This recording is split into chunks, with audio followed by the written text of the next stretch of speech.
Well, today is President's Day. Most notably, we honor the birthday of George Washington and Abraham Lincoln, which is typically the third Monday in February. But it's also a day where we have honored our presidents officially for now more than 130 years, since 1888. So how are Americans celebrating this day when our political world is so divided, some would say? Joining us now to discuss this is Doug Wead, presidential historian and former advisor to President George H.W. Bush, and author of this book, Inside Trump's White House. We're pleased to have Craig Shirley joining us.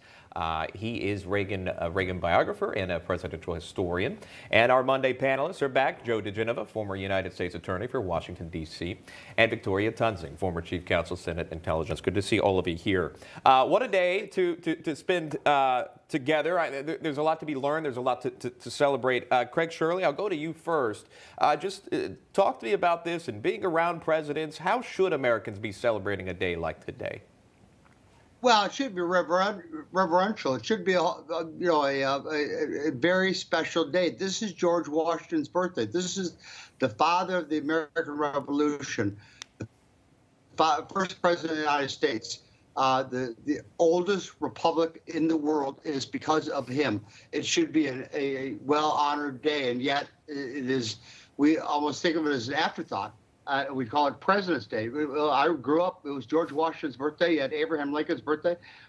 You have a number of men and women who have done significant things for this country and ought to have days to notify them, to remember them. And this day is not being revered the way it should be. It is just treated like any other holiday, and that's a shame. Doug Wead, your thoughts on that? Well, yes, we owe a lot. They took the first steps towards liberty. Now, they're very flawed individuals, and I could tell you stories about all of them, starting with Washington. But I think the way we treat our presidents says more about us than it does about the presidents. We enshrine them in marble. I mean, there would be no discussion today on social justice if it weren't for Martin Luther King. And Martin Luther King wouldn't have happened if it hadn't been for Abraham Lincoln. And Lincoln wouldn't have happened if it hadn't been for George Washington. So however flawed they may be, they took the first precious steps towards freedom. They're human beings. And They're free flawed. speech. Joe, I'll go to you next. We talk about President's Day, and it's hard to believe we just got done with an impeachment and an acquittal over the weekend, and now we move right into President's Day. How do you read that? Well, February 22nd, which is George Washington's birthday, is my birthday. And so I have traditionally been thrilled with February 22nd and George Washington. But I'm even more thrilled with George Washington now because so many Democrats, leftists, and nutsos hate him. And they hate him because they are ignorant. George Washington is a towering figure in American history and American politics and American governance. A general, a brilliant man, somebody who didn't want to be president, who didn't want a second term. He is an amazing figure in American history. And all of us who believe in American history are going to fight like hell, if I may borrow a phrase, to keep George where he belongs, on Mount Rushmore.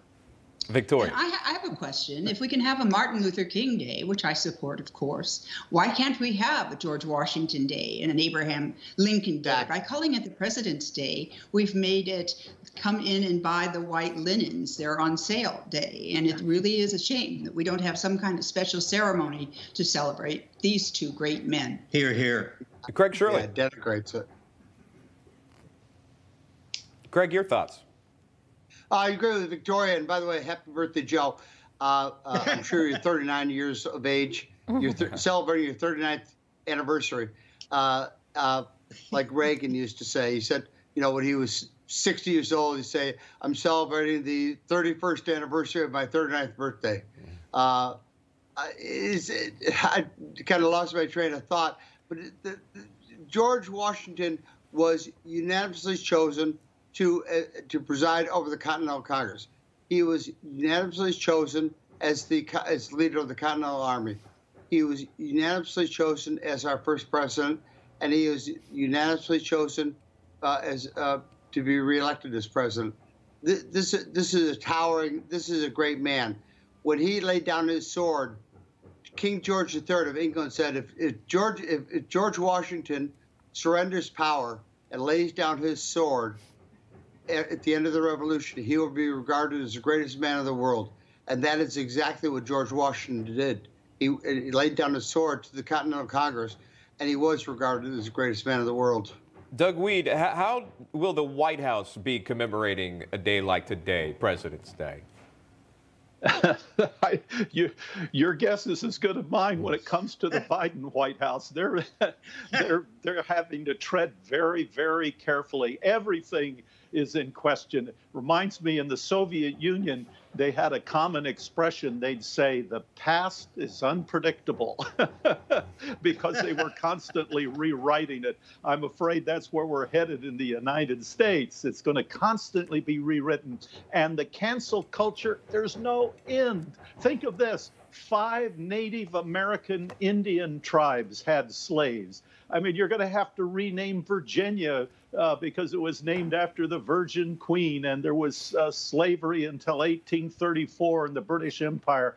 So we're going to have a lot of changes with cancel culture, but I'm going to honor these presidents. And I think Ronald Reagan was one of the greatest of them all. Does that matter? I don't think that matters. They had the powerful press back then, too. I'll leave it right there. I'm out of time, guys. I'm going to have my panelists stick around, of course. We got you for the hour. Doug Weed, Craig Shirley, always great to see you guys today. Thank you for taking the time. See you, Sean. Thank you.